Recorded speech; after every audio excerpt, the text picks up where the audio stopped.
journal commence par cette actualité. Des hommes en armes non autrement identifiés ont attaqué la maison de salut connue sous le nom des Chepers René à Nyamougo dans la commune de Kadoutou la nuit du mardi à ce mercredi 18 août 2021.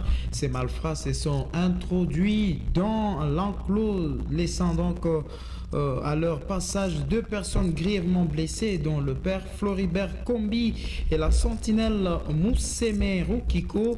Selon le père René Kombi qui livre l'information, les responsables de la communauté, ces bandits qui étaient une dizaine se sont servis d'une échelle pour faire une incursion dans la communauté. Ces présumés voleurs munis d'armes et habillés en tenue militaire et policiers ont ligoté la sentinelle avant de commencer l'opération. Ils sont parvenus à emporter plusieurs biens de valeur, parmi lesquels le téléphone, l'ordinateur et d'objets sacrés, des objets qui ont été abandonnés en chemin vers Nyamougo.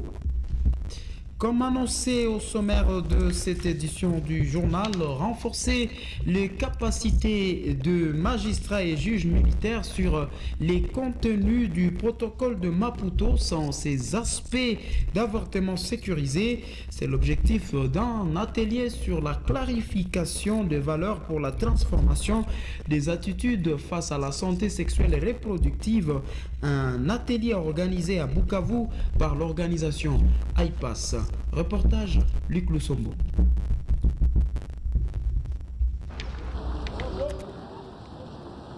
Durant 3 jours, les magistrats et juges de l'auditorat et de la cour militaire du Sud Kivu seront clarifiés sur les aspects d'avortement sécurisé. Cet atelier va créer un espace d'échange d'analyse sur la mise en œuvre du protocole de Maputo et sa vulgarisation.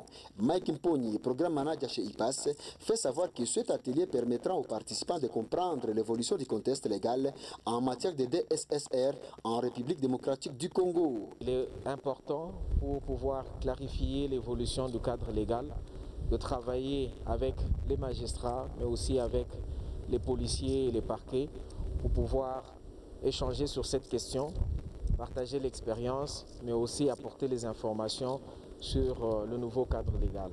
Selon l'expérience que nous avons eue, nous avons discuté avec beaucoup d'hommes de loi, beaucoup de députés. La question de la vulgarisation de loi se pose toujours et on ne peut pas manquer une occasion d'en partager avec les personnes qui sont concernées.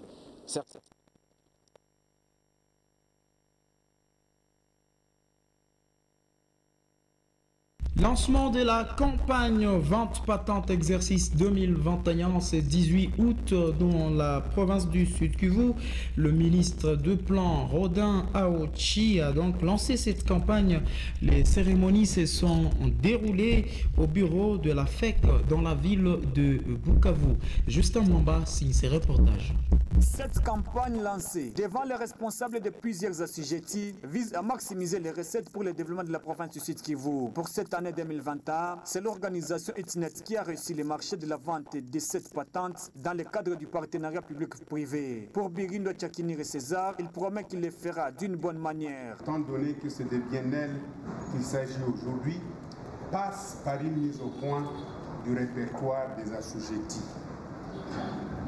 Dans ce partenariat public-privé, où notre société Etinet se retrouve entre le tenant du pouvoir et la population, nous sommes tenus à sensibiliser d'abord les redevables assujettis s'agissant de leurs obligations civiques, en commençant par leur identification sur le terrain. C'est le ministre des Petites et Moyennes Entreprises, Rodin Aochi, qui a procédé à ce lancement. Quels sont les avantages et les messages à la population? Rodin Aochi explique. La particularité de ce lancement aujourd'hui, parce que c'est un lancement qui s'est fait dans un cadre beaucoup plus spécifique, qui est un cadre de la signature d'un partenariat public-privé avec un opérateur économique de la place pour récolter ou collecter cette taxe au niveau donc des assujettis sur toute l'étendue de la province. Voilà la particularité qu'il y a autour de cette question. Et donc, nous demandons beaucoup plus à la population de s'acquitter de leurs devoirs civiques, payant leurs taxes, qu'à la province aussi d'être redevable. Rappelons que la patente est fixée à $11 et concerne tous les petits commerçants avec moins de $10,000 américains. Les questions sur la problématique de la connexion des chaînes locales sur les réseaux publics de la télévision numérique terrestre n'est plus loin d'être résolue. Cette confirmation est de l'administrateur directeur général de Renatelsat après une séance de travail avec les responsables de Renatelsat dans la province du Sud Kivu. Eric Chocolat, le point. Richard Rachinda souligne que dans un futur proche, la diffusion analogique ne sera plus d'actualité sur toute l'étendue de la province du Sud Kivu, dont les soucis d'améliorer la qualité de l'image dans toutes les chaînes du Sud Kivu. Dans une séance avec les responsables de Renatelsat tenue à Karali, l'ADG de Renatelsat a fait savoir qu'il a déjà quantifié cette demande et les équipements additionnels pour connecter toutes les chaînes du Sud Kivu à la TNT arrivent incessamment à Bukavu. Occasion de passer en revue les problèmes de fonctionnement que connaissent les agents de Renatelsat, axés sur la problématique de la fourniture en énergie et la mobilité des agents. Richard Rachinda relève la dimension sociale pour résoudre ces problèmes. Alors, ce qui ressort de l'entretien avec les responsables, ils ont des sérieux problèmes de fonctionnement, à commencer par celui de la fourniture en énergie. La plupart de nos stations terriennes sont équipées en groupe électrogène. Donc le problème récurrent, c'est celui vraiment de la fourniture en carburant. Et l'autre, bien sûr, c'est un problème de mobilité. Déjà, 9 villes sont équipées en émetteurs TNT, notamment ici où nous sommes, les sites de Décaral. Nous avons été envoyés, entre autres, pour cerner cette demande.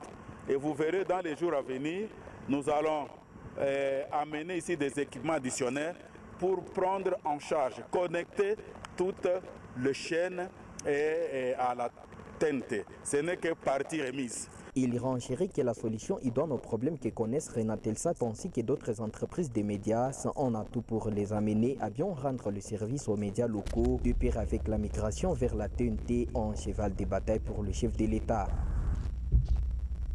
Les sénateurs ont voté ce mercredi 18 août en faveur d'une 6e prorogation de l'état des sièges dans la province de l'Ituri et du Nord Kivu. Sur 109 sénateurs qui composent la Chambre du Parlement, 81 ont pris part à cette séance plénière en visioconférence et tous ont voté pour ces projets de loi. Cette prorogation de l'état des sièges pour la 6e fois a pour objectif de permettre aux forces armées de la République démocratique du Congo d'éradiquer l'insécurité qui sévit dans cette partie du pays. Dans son discours, Modeste Batilou a exhorté les gouvernements à prendre en compte les recommandations des sénateurs en vue d'obtenir les résultats attendus par le chef de l'État, Félix-Antoine Tshisekedi. C'est la fin de cette édition du journal. Merci de l'avoir suivi. Suivez-nous également en ligne sur le www.rtnk.org. Au revoir.